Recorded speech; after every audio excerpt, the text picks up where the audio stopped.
My name is Samira Khan, and I will be talking to you about my story as an immigrant educator and learning all about culturally responsive teaching. As we go through this video, I will share a little bit about myself, talk about some of the books and articles that I read, and share the interview of two educators from my campus, and then end with a message for present and future educators. In order to know me as an educator, I think it's important to know who I am as a person.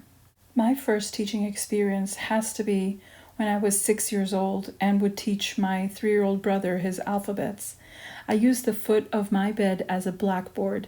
I loved everything about school: the bus ride, the school supplies, the friends, the teachers, and learning new things every day.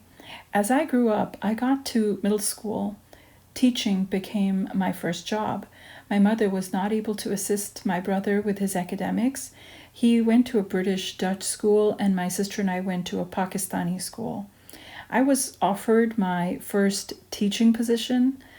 I remember I would get 50 riyals, which is a Saudi currency, per quarter only if my brother improved his grades.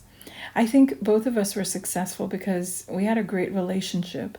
I got along with him very well. Another important reason was that I enjoyed reading his books. That has to be the time I fell in love with history. I still remember learning about Queen Elizabeth I and being so inspired. Teaching my brother is an integral part of my identity as an educator. Like every South Asian family at the time, my parents wanted me to be a doctor. By the time I completed my bachelor's in chemistry, botany, and zoology, I knew serving people in the medical field was not for me. I had to have a crucial conversation with my parents. That is when I decided to enroll in a teaching program. I started my master's in English language teaching. I met some of the most incredible women in those 2 years. My master's in ELT was an evening program, so I had the opportunity to go to work in the morning. My friend, one of my friends, was teaching adults in an ESL program and asked me to cover a class for her for 6 weeks. That was the most pivotal point in my career, for I knew I had to become an educator. My students were adults who wanted to become educators. They came from rural parts of Pakistan and wanted to give back to their community by teaching the children of their villages and towns. Service is a part of my core value, and I believe a lot of it developed when I interacted with my first learners. Moving to a different country and establishing myself as an educator brought its own challenges. I always felt my education was not good enough, or maybe my teaching skills were not at par with my peers. I feared I might not be able to get a job because I was from a different country. It took me a while to adjust my attitude, and even now there are times I doubt my capabilities and potential. I do feel part of it is the cultural upbringing and gender bias I grew up with. My vision as a leader is for children to see their potential. I want them to see themselves beyond a number or a grade that schools may put on them. I want them to see beyond cultural restrictions and rise above it all. I want my learners to see that culture is an important part of our identity and does not come in the way of our achievement. It is important for our learners to see themselves in successful people, in authors, artists, actors, singers, prominent leaders, doctors, and engineers. My proudest moment is when my learners feel a sense of accomplishment and show that they are more than a grade or a number. I believe our children are talented, kind-hearted, and good human beings who will change the world and leave their mark in the most positive way. In the past couple of months, I've watched lots of videos and read lots of books on culturally responsive pedagogy. And I believe my biggest takeaway is to be culturally aware and receptive. Being in an elementary school, I feel it is paramount that we learn to understand the diverse learner population that we are charged to take care of. Academic achievement and success are important, But there is also a lot of value in developing culturally aware learners who take pride in who they are and where they are coming from. I would definitely want to learn the stories of my children. And I believe this can be done by building authentic relationships with learners and their families. This can easily be achieved by giving parents opportunities to be at school and meeting them at their comfort level. The social emotional well-being of children is essential, and I believe cultural acceptance is a big part of it. Culture and language are entwined with each other, almost like a rope. You cannot have one without the other. It is common to associate the capability of speaking English language with culture and economical status. As a result, there's a focus on deficit approach and the unacceptance of different accents and translanguaging. It is assumed that people are not adequately able to speak English language if they are from a different part of the world. The first question people often ask me is, how am I able to speak English fluently, as I only moved to the United States in 2006, without realizing that English is the official language of so many other countries. There's a sense of being judged before you have even uttered a word. Conversely, it is also considered a symbol of higher status in countries like where I was born. If you're able to speak English fluently, you are considered better than others. I remember a few years ago, a former prime minister was ridiculed because he was unable to communicate with the former president of the United States. One must realize the language is part of culture and it may differ, but no one should be judged based on their natural or learned method of communication.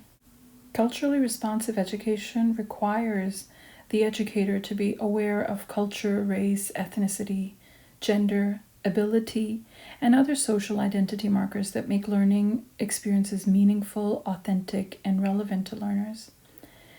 It's important to discover concrete examples of culturally responsive education, understand the model, and explore its history and leaders, along with its implications in the current system of education. Over the last 3 decades, there has been a lot of debate between culturally relevant education and culturally responsive education.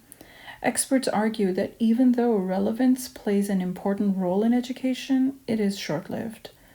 According to the social psychologist Harry Rees, there are 2 elements of responsiveness.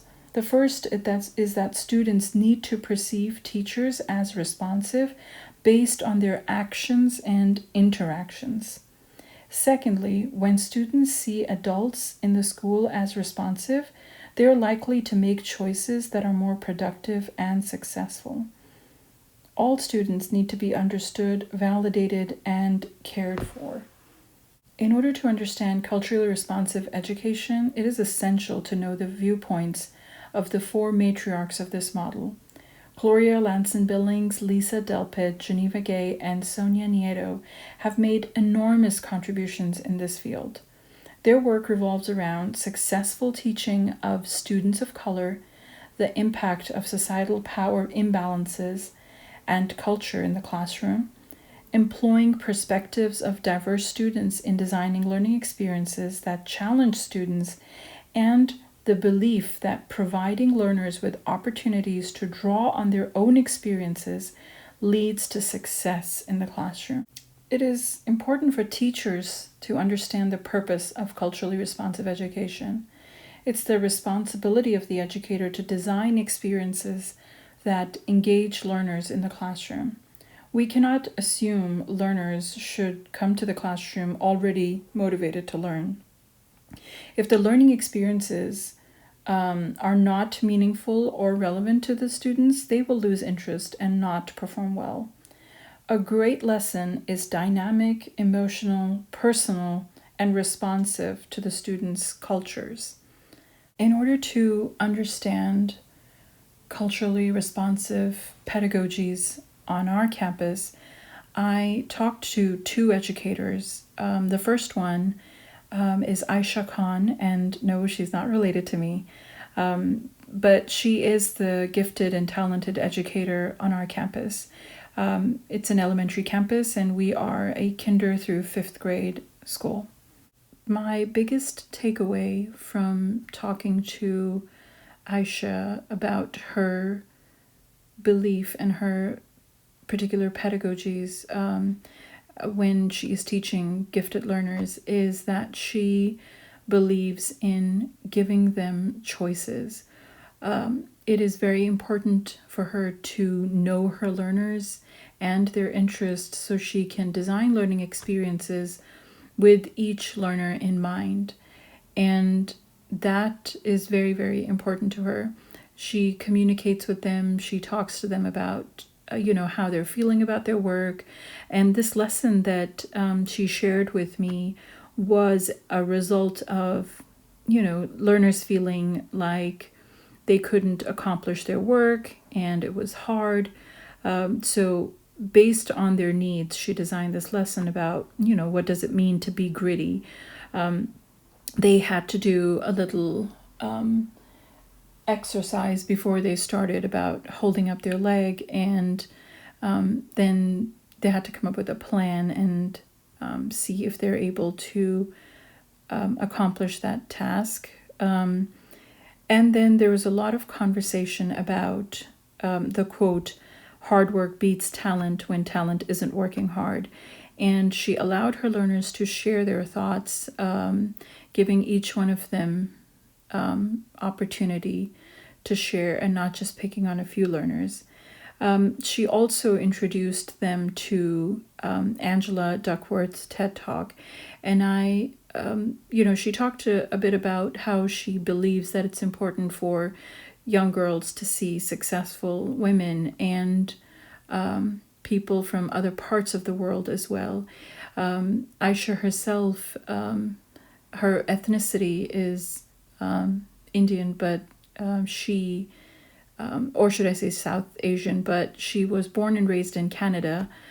She comes from a Muslim family, so she understands how people may feel different. Her children may feel different based on their ethnicities.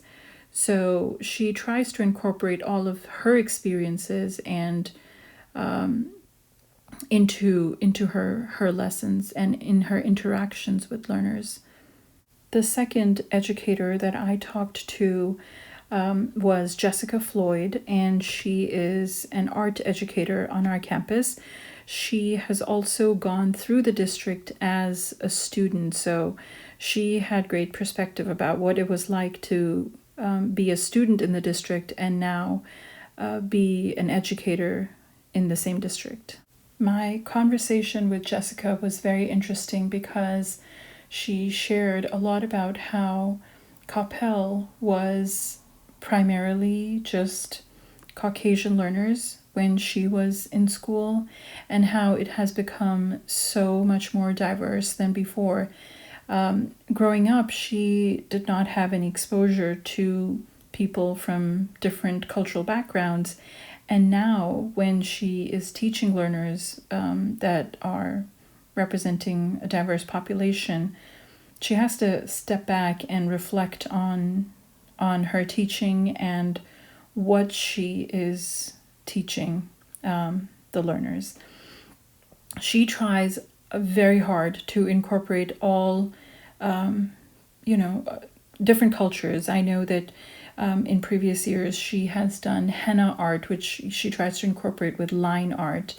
But instead of just, art supplies, she uses henna, which is culturally something that young girls in South Asian families use to, and women use to kind of make tattoos. It was very interesting to talk to Jessica about how our city has changed, where primarily we would have Caucasian learners in the district, and now we have such a diverse population.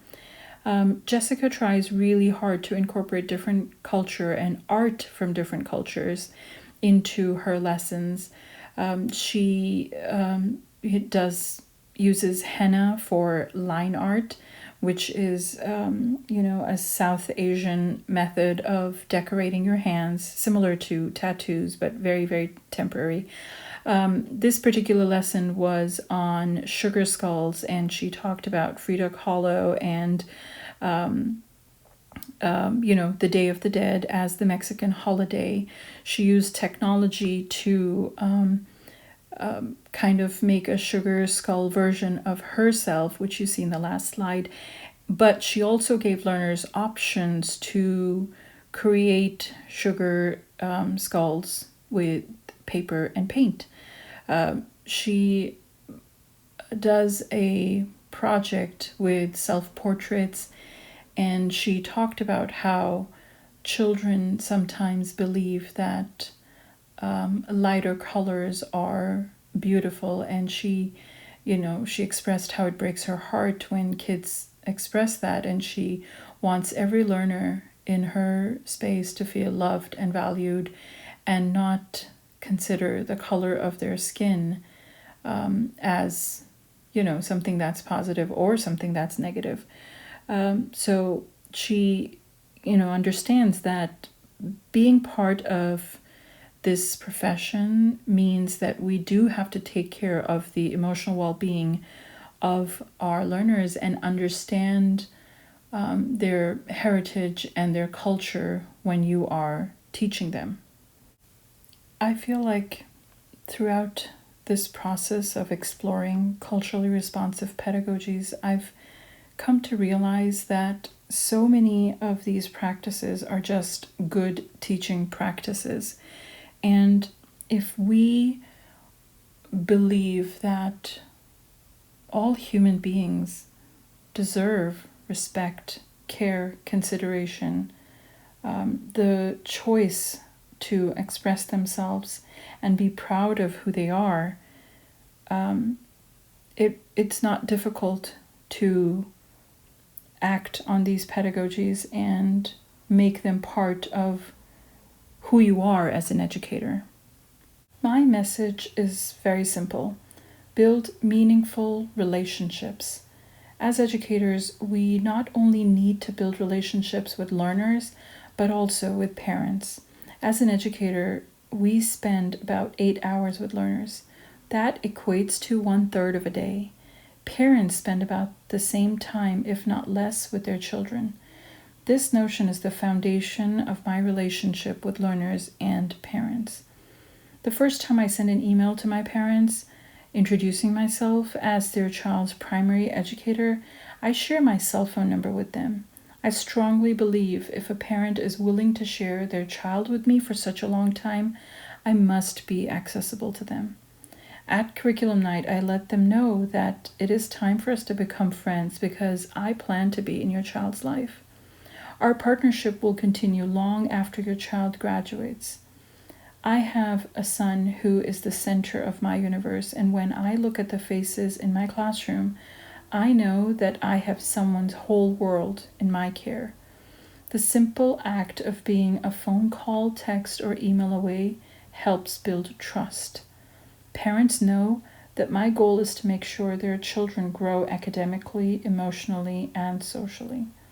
It is important for me to make parents see who their children are and what they have the potential to be. A dad needs to know when his daughter writes about how he impacts her life. Parents need to know when their son volunteers to help a fellow student through a difficult task.